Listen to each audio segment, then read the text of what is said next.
back, moviegoers, to another Wife Pick Wednesday right here on Surreal Cinemas with me, your host, not a drug runner. Today we're going to be reviewing The Mexican. This is a 2000 movie with Brad Pitt and Julia Roberts. It is rated R. Let me start off by saying I absolutely hated this movie until the last 20 minutes. Yeah. It's a little kitschy. It's a little too on the nose for me. I will, however, say that this movie is a great example of couples therapy and what couples therapy can actually do for you. So you start off with the two main characters, Sam and I really don't remember Brad Pitt's character, so we'll just call him Brad. They get into a huge fight, and they continuously blame each other for what's wrong in their relationship. Now, they do some things here that are positive in the realm of therapy. So when they got too heated, when things got too much, they called for a timeout. And they went off in their separate directions and got themselves under control, and then came back and readdressed the situation. And that was really good. However, they did use a lot of I statements, and that's not very good in therapy. And I should know, because I've had a lot of therapy. My kids have therapy. My husband needs therapy. Anyways, so Brad's character is a unwilling participant in a Mexican cartel. Now, how that happened was apparently he doesn't really pay attention when he drives, which is not a very good thing. You should always be paying attention when you drive. And he hit the cartel boss's car while the cartel boss had a body in the trunk. And so that sent the boss to prison. So while he was in prison, he required Brad Pitt's character to work for him until his prison sentence was up. So he messed up what was supposed to be his last run. So he has to do another run. And it gets really convoluted at this point. So he does this run. He has to go down to Mexico, pick up this specific gun and the specific kid, and then drive back. So he flies down there, he gets a car, and he goes to pick up the kid. And this kid is a little drunk. And there's a Mexican Independence Day going on, and they're shooting guns in the air. Well, one of the bullets come down, and they kill the kid. And then some Mexican people steal the car with the gun in it. So Brad Pitt has to get the car back. So he finds out who stole it. While they're inside a building, he gets the gun out of the car, starts their truck, and runs their truck into his car that they had stolen. And then when they come out to fight him, he grabs the leader of that particular gang, shoots up the truck and the car to make sure that they can't run after them, steals another car with the gang leader inside, and drives out into the middle of the Mexican desert, where he ties up the gang leader. He's like, I'm not going to kill you, because that's just not who I am. But I can't have you coming after me. And the Mexican gang leader is like, well, then why don't you just tie me up? And he's like, no, that's not going to work, because I don't have any rope. So I'm just going to have to shoot you. I mean, not like kill you, but I'm going to shoot you so you can't run after me. So he shoots him in the foot. I think it goes along his way. The problem is, let's see, he put the kid's body in the car. So now there's a blood stain in the car. And so now, he stops and he's waiting for these guys to come down so he can fly home with this gun. And he gets arrested by a cop because the cop comes into the gas station and sees the bloodstain in the seat. And he's just... Brad Pitt's character is just stupid. Okay? He's just stupid. The entire movie, he's just either really unlucky or just terribly freaking stupid. And this isn't Brad Pitt's fault. We all know he's a fantastic actor. This is literally just bad writing. Just chalk it up to really, really bad writing and not a lot of innovative ideas left in Hollywood. That's what it is. So, he finds out that the kid who died is the boss's son that he put in prison.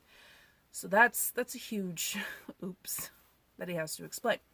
Meanwhile, back stateside, two sets of people are after Sam, his girlfriend.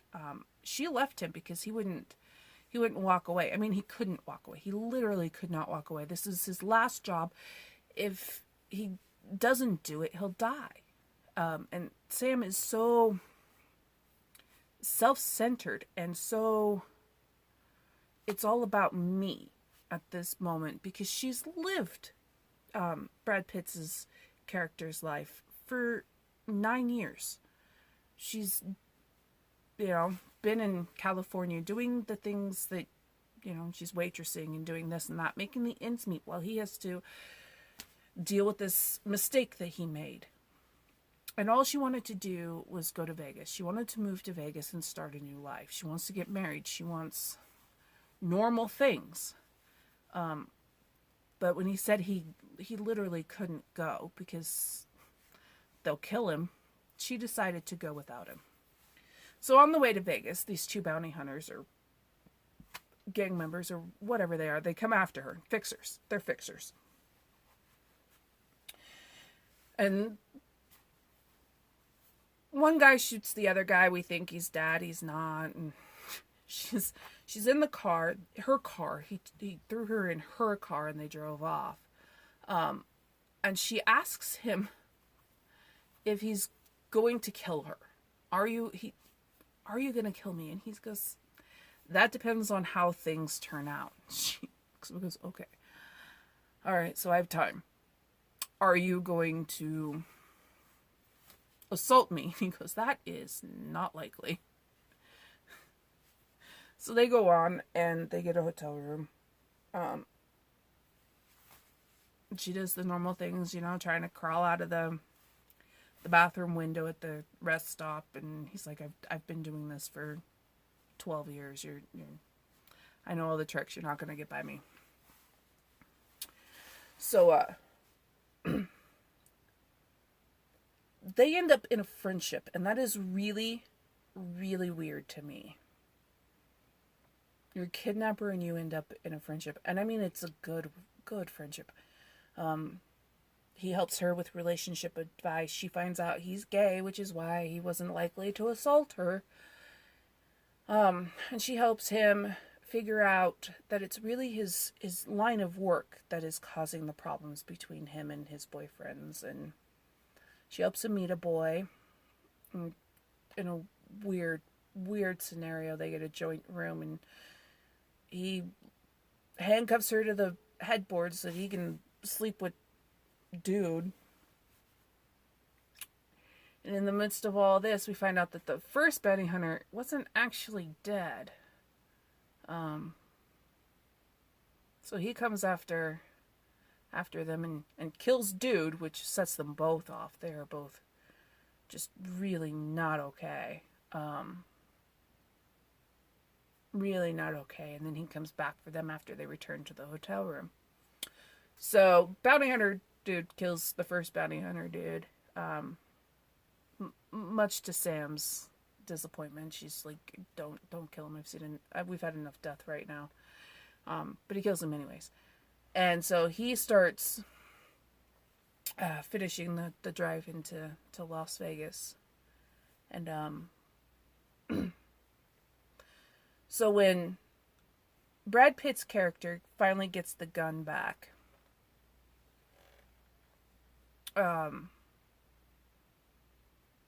they meet him in Mexico, and this is where it really starts coming together for me. They are they're in the car. Brad Pitt's character Sam and bounty hunter dude, who they think is Leroy.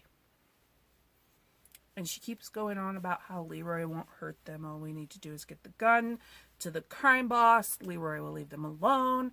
And Brad Pitt's character goes, that's not Leroy. She's like, yeah, that's Leroy. And he's like, that's not Leroy. Leroy is African American. I've met Leroy. That is not Leroy. Which means he's a fixture from a separate cartel. Leroy happened to be bounty hunter number 1. So there's that.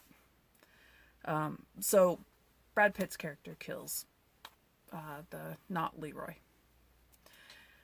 So they're in a hotel room. They're fixing their relationship. They're talking. They are finally using what they've learned in therapy to fix the dynamic of their relationship. And it doesn't go quite smoothly. I mean, it's a toxic relationship all the way around. So, but people come for the gun. And Sam has to hide in between the mattress and the box spring. Now, Brad Pitt's character gets kidnapped again. And he gets by the guy who he shot in the foot. And he gets taken to this place out in the Mexican desert. This, what's it called? A villa? No, that's more Greek. Hacienda. I think that's the word for it. So he gets taken out to this hacienda. And the cartel boss is there with another boss. And he's telling him this story about this kid that he met in prison and how this kid, took a knife for him and saved his life. And he promised this kid's only wish was to get this gun back to his family. It had belonged to his great-great-grandfather who made the gun. There's this huge, really weird story that goes along with this gun. Like it's a cursed gun. It won't work if you have bad intentions. So they go to get the gun, which Sam has. But Sam was taken by the guy who used to work for the crime boss, who found a separate buyer for the gun. So he's trying to get the gun without the crime boss knowing, and then he wants to pin it on Brad Pitt's character. So he's got Sam in the trunk, and he's talking to Brad Pitt's character about, I need the gun. I need you to give me the gun. You need to give me the gun. And Brad Pitt's character's like, it's hidden. Sam's the only one that knows where the gun is, and she's in the trunk. So you're going to have to let her out if you want the gun. So he opens the trunk, and Sam pops up with the gun. And, of course, Brad Pitt now knows the true story about this gun and that it doesn't fire correctly. So he's trying to talk Sam into not firing the gun because he doesn't want it to backfire and kill her. So she asks this character a question that her and Brad Pitt's character had earlier fought about. And he answered, and she goes, that's the wrong answer. And she shoots him. And so the other cartel guys there are like amazed. It's kind of like if the Virgin Mary walked in. They think that she is just some sort of awesome.